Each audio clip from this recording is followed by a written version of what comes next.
you want to make a keycard door in Fortnite Creative, make sure to stick around to the end of the video. Right guys, so let's get straight into it. So first you're going to need a lock device, and you can find this on the devices tab. You're going to want to have a door propped down, so I've just got this door right here. Make sure it's a door that you can open and close. Then get the lock device and just place it near the door. It should go blue and with a check mark when it's near the door. So that means it's connected to this door. So for the settings, put visible during games to off. You can put it on if you want, and you can change the colour. I put it to silver, but you can turn it off if you want. We'll come back to the functions and events in a second, but next place down a conditional button next to the door. This is how the player's gonna use the keycard to get through the door. So go to your settings and then scroll over to content and go down to items. Search up key in the search tab, and you can use any of these keycards you want. I've used the command cavern one, but you can use anything you want, so you don't even have to use the keycard. You can use any item you want, but just get these, get it in your inventory, and then just drop it into the conditional button with that button right there. For me it's X.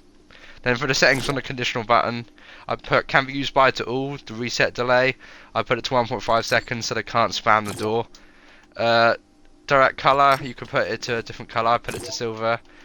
Interaction text, I put it to open door, and consume key items to off, because you don't want the keycard to only be used once. If you do, put this to on, but if you want them to keep going through the door, then just put consume key items to off. Then on the settings, put on activated, send event to the lock device to open. Now you can rename these devices as well. I've renamed this to conditional button keycard door A, and this one to lock device keycard door A, because for each door you're going to need separate devices which are going to interact with each other. So I've just renamed these to A, button keycard door A. So make sure on activated it sends the event to the lock device to open. And then to make the door close again once the player's gone through it, you're going to want to place down a trigger, and I've renamed this to trigger delay. And for the settings, you can put visible during games to off, and then triggered by player, vehicles, sequences, water. You can put those to off. You don't have to if you don't want to. The trigger delay, this is how long the door's open for before it automatically closes. So for me, I've done 1.5 seconds, but you can put that to whatever you want. Put the trigger, VFX, and sound effects to off. In the functions tab, put trigger when seen from the conditional button on activated. So when they press the conditional button, it's gonna trigger this trigger, and then on triggered, send event to the lock device to close.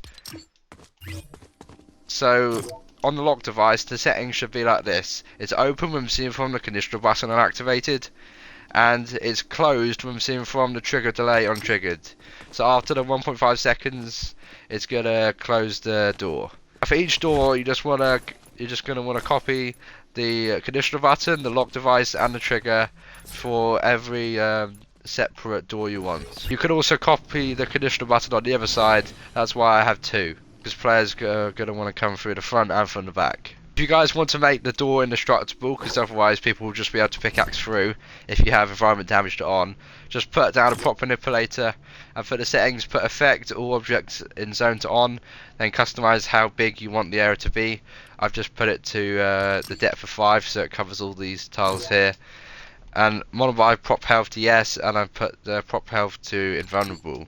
So that means you can't break these walls, because otherwise there'd be no point at the keycard if you can just break down the door. And then guys, you can get the keycard however you want. I've just placed it in an item spawner. Thanks for watching the video guys, peace.